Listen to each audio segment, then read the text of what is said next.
అందరికీ నమస్కారం. నా పేరు సంసాని వెంకట చంద్రశేఖర్ అలియాస్ బుల్నాని. నేను అమలాపురం వైఎస్ఆర్ కాంగ్రెస్ పార్టీ పట్టణ అధ్యక్షుడిగా ఉన్నాను. మరి వైఎస్ జగన్మోహన్ రెడ్డి గారు వైఎస్ఆర్ కాంగ్రెస్ పార్టీ అధ్యక్షులు పిలుపు మేరకు ఆంధ్రప్రదేశ్ మొత్తం కోటి సంతకాల ఉద్యమం మరి వైద్య కళాశాలని ప్రైవేటీకరణ చేసే దాని మీద వ్యతిరేకంగా మరి నిర్వహించుకోవడం జరుగుతూ ఉంది. మరి అమలాపురం నియోజకవర్గం విషయంకి వస్తే మరి సుమారు 75,000 పైచీలకు ఇక్కడ ప్రజలు స్వచ్ఛందంగా వచ్చి మరి ఈ యొక్క సంతకాలు చేయటం మరి చాలా ప్రభుత్వ వ్యతిరేకతని తీవ్రంగా ఏ విధంగా ఉందో ఈ వైద్య కళాశాలని ప్రైవేటీకరణ చేయడం దాని మీద దీన్ని బట్టి మాకు అర్థమవుతూ ఉంది. మరి జగన్మోహన్ రెడ్డి గారు పేద బడుగు ప్రజల కింది స్థాయి ప్రజానికం యొక్క పిల్లలు వైద్య విద్యను అభ్యసించాలని సుమారు 17 మెడికల్ కాలేజీలని ఈ యొక్క రాష్ట్రంలోకి తీసుకురావడం జరిగింది. మరి వైద్య కళాశాలతో పాటు సూపర్ స్పెషాలిటీస్ హాస్పిటల్ ద్వారా మరి పేదలకి వైద్యం తక్కువగా ఉచితంగా ఇచ్చే ఈ కార్యక్రమాన్ని ఈ కూటమి ప్రభుత్వం పీపీపీ విధానంలో మరి ప్రైవేటీకరణకి చేయటం చాలా దారుణం అని చెప్పి ఈ సందర్భంగా నేను తెలియజేస్తూ ఉన్నాను.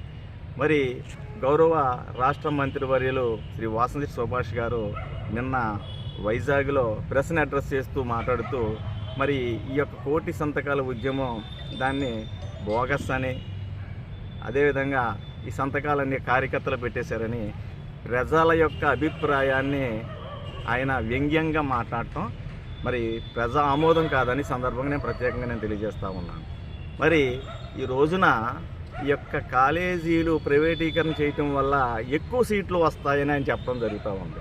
మరి ఎక్కువ సీట్లు అంటే కాలేజీకి 100 సీట్లు వస్తే 50 సీట్లు మేనేజ్మెంట్ కోటాకు పోతే 50 సీట్లు మేనేజ్మెంట్ కోటాలో సీటు 2 కోట్లకు అమ్ముకుంటే మరి 10 కాలేజీల మీద సంవత్సరానికి 1000 కోట్ల ఆదాయం ఈ యొక్క ప్రైవేటీకరణ చేయటం వల్ల ప్రైవేట్ వ్యక్తుల చేతిలోకి వెళ్తారు.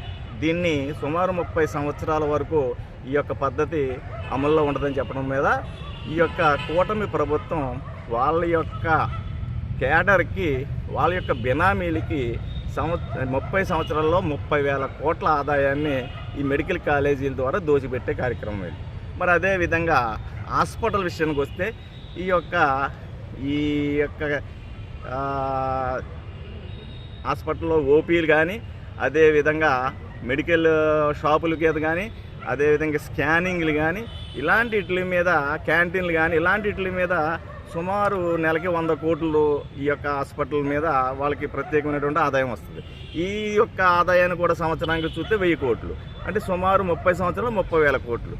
ఈ రకంగా వైద్య విద్యని అదేవిధంగా వైద్యాన్ని కూడా ప్రైవేటు వ్యక్తులకి దోచిపెట్టే ఈ పీపీపీ విధానానికి వ్యతిరేకంగా వైఎస్ఆర్ కాంగ్రెస్ పార్టీ ప్రజా వ్యతిరేకతని సంతకాల రూపంలో సేకరించి మరి గవర్నర్ గారికి ఈ యొక్క వ్యతిరేకతను తెలియపరిచి రాజ్యాంగ అధినేతగా ఉన్నటువంటి గవర్నర్ గారి ద్వారా ఈ యొక్క ప్రైవేటీకరణని రద్దు చేయాలని ఒక ప్రజల యొక్క ఆకాంక్షని రేపు 15వ తారీఖున జగన్మోహన్ రెడ్డి గారి నాయకత్వంలో వైఎస్ఆర్ కాంగ్రెస్ పార్టీ శ్రేణులు గవర్నర్ గారికి సమర్పించే కార్యక్రమాన్ని ఈ యొక్క వైఎస్ఆర్ కాంగ్రెస్ పార్టీ ప్రజల పక్షాన పోరాటం చేస్తూ ఉంది. మరి సుభాష్ గారు ఈ రకంగా ప్రజల తరపున పోరాడుతున్నటువంటి ఈ యొక్క సంతకాల కార్యక్రమాన్ని అబాసుపాలు చేయటం, అవహేళనగా మాట్లాడటం ఆయనకి అవగాహన రాహిత్యంగా మరి ఈ సందర్భంగా నేను తెలియజేస్తూ ఉన్నాను. ఆయనకి ప్రైవేటీకరణే మంచిది అని ఆలోచన ఉంటే నేను ఒకటి సూటిగా అడుగుతా ఉన్నాను. ఈరోజు ఇండిగో ఫ్లైట్లు 2 రోజులు ఈ యొక్క భారతదేశాన్నే ఆగిపోతే అస్తవ్యస్తం చేసింది. ప్రైవేటీకరణ ద్వారా ఇండిగో ఫ్లైట్స్ యొక్క ప్రైవేటీకరణ భారతదేశాన్ని అస్తవ్యస్తం చేసింది. భారతదేశం ఈరోజు ప్రపంచ పటంలో 5 దేశాల్లో 5 దేశాల్లో ఒక స్థానంలో ఉంది. అలాంటిది ప్రైవేటీకరణ ద్వారా ఉన్నటువంటి ఇండిగో విధానం అస్తవ్యస్తం చేసింది. మరి ఆ విధంగా ఇదే చక్కనైన ఉదాహరణ అంతకన్నా కాదు.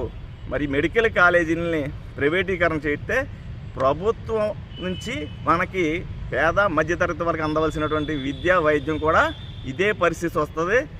ప్రతిదీ కూడా ప్రభుత్వం అంటే పేదల పక్షాన ఉండవలసినటువంటి మినిమం ఫెసిలిటీస్ పేదల పక్షాన అందజేయవలసింది ప్రభుత్వం యొక్క బాధ్యత.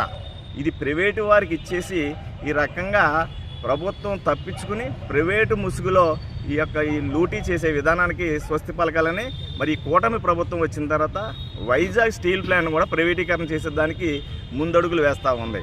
మరి రాష్ట్రంలో ఉన్నటువంటి మెడికల్ కాలేజీలు, ఈ రాష్ట్రానికి ఉన్నటువంటి స్టీల్ ప్లాంటు, ఇలాగ ఆదాయ వనరులు ప్రజలకి శ్రేయస్సు కోరేటువంటి ఈ వ్యవస్థలన్నీ కూడా ప్రైవేటీకరణ చేయడం ద్వారా ఈ కూటమి ప్రభుత్వం తీసుకున్నటువంటి నిర్ణయాలు ప్రజా వ్యతిరేకతకి తొందరలోనే చూస్తాయని మరి ప్రశ్నిస్తానని చెప్పినటువంటి పవన్ కళ్యాణ్ గారు వీటి మీద తక్షణమే స్పందించాలని, మరి ఈ యొక్క ప్రైవేటీకరణను కూడా ఆపే విధంగా ఆయన మాట్లాడాలని ఈ సందర్భంగా నేను తెలియజేసుకుంటూ, మరి గౌరవ మంత్రివర్యులు అవగాహన లేని ఈ విధానాన్ని ముందుగా మీరు అధ్యయనం చేయండి. ఈ యొక్క ప్రైవేటీకరణ వల్ల ఉపయోగమా, పేద ప్రజలకి ప్రభుత్వ పరంగా ఉంటే ఉపయోగమా అన్నది మీరు ముందు అర్థం చేసుకుని అధ్యయనం చేసి మాట్లాడాలని సందర్భంగా తెలియజేస్తా ఉన్నాం.